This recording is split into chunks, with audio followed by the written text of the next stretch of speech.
So Arsenal just finished playing German side Schalke in their third game of the Champions League. Where to start? Okay, so the final score of the match was 2-0 to Schalke. This is a total letdown, not only because of the fact that we were expected to win this game at home in front of our fans, but that it was off the back of another lackluster performance against Norwich only a few days ago. We all expected a massive response from the team at home in front of all their fans, 60,000 of their home fans, but there wasn't. There was no response. Schalke came to the Emirates with a clear game plan. They were solid defensively and dangerous offensively. They were very good on the counter-attacks. Every time we turned the ball over in the middle of the ground, they went forward through Farfan, Afellay and Huntelaar and kept generating some pretty good chances. Though despite Schalke doing a lot of things right, so much of tonight's performance was really about what we did wrong. There were so many things that were just out of place. Firstly, Santos, literally out of place. Every time I saw him, he was so far up the ground, I thought he was another attacking winger. He's a left back, he's a defender, he should stay back more. Every time he went forward, the ball just went down the other end and his opponent Farfan on the right just kept crossing it in. And that's the thing that leads to the second goal.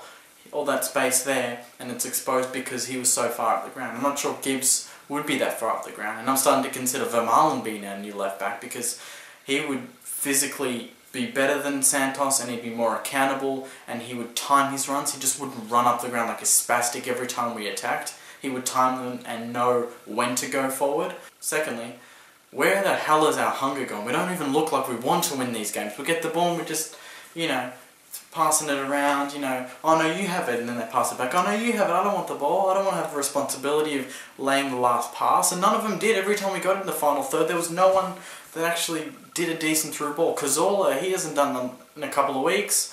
Podolski, he had some good crosses. I like him on the left, but all we did was play Podolski and Javinho up front, really. And none of them are main strikers. We played with no known striker at all. Podolski's a winger, Javinho's a winger. And you can't really win like that. We basically play with no left back either. I'm really not going to count Santos with the way that he was playing.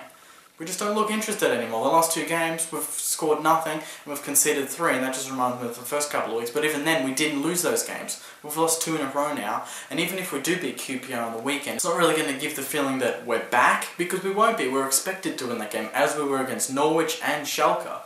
So even if we do win it 3-0, 4-0, what we're really going to be doing is just covering up the cracks, which we need to be fixing. So I'll just go through the goals. The first goal came in the 75th minute through Huntelaar, ahead of forward. Santos kept him onside, and he finished it basically one-on-one with Manoni. Easy shot for him. Good goal. And the second one was in the 85th minute, where I said before, Farfan gets the ball on the right, crosses it low across the goal, past Manoni, and Afellay is running in from the left. An easy tap-in goal, 2-0, and that was it. And that was just after Bold took off Jenkinson. I don't know why he took off Jenkinson out of all people. I would have taken off Santos, brought on Koscielny, who was on the bench, put Vermaelen on the left and just kind of stabilised at the back. But he took Jenkinson off, and immediately after that, Afellay, the person that he's basically marking the whole game, has scored. So not a real good move there. Ramsey doesn't work on the right. I don't like him there. He's an attacking midfielder. He should be centrally behind the strikers, not on the right or the left, where he was caught so many times during the 90 minutes. We're just getting pushed around far too easily. We don't have that intimidating factor that we did a few years ago when people came to the Emirates. They knew they were going to be in for a very tough game. But now QPR's probably thinking, look at this, Norwich have done it.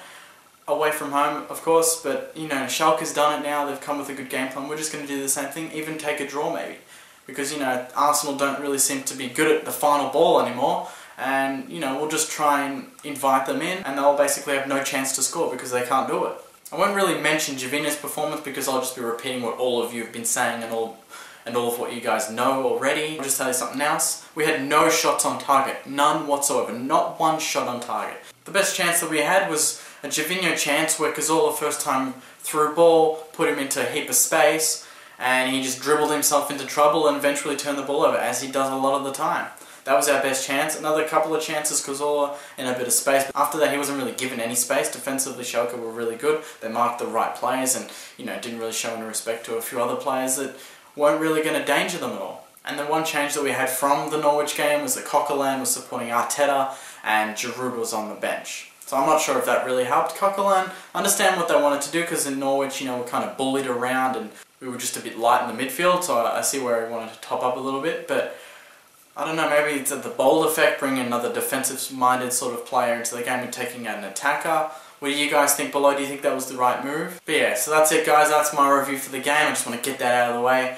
Comment below, tell me who your man of the match was and what your highlight of the match was. My man of the match was probably Murdersack. Every time the ball was crossed in, he would header it out. Every time they went through and attacked us, he was in the way, apart from a couple of times, but he just did what he had to do. He played his position very well, unlike a few other players. Highlight of the match, don't really have one, surprisingly. No highlights this week. Hopefully there'll be a few highlights in a couple of days when we play QPR, which will be when my next review is out, so make sure you subscribe above guys to get that review and every other review I do for the rest of the year, and like the video below and just leave comments. I'll reply to all your comments. Share the video on Facebook and Twitter to all your friends Arsenal fans, that'd be awesome as well. Thanks for watching and have a good week.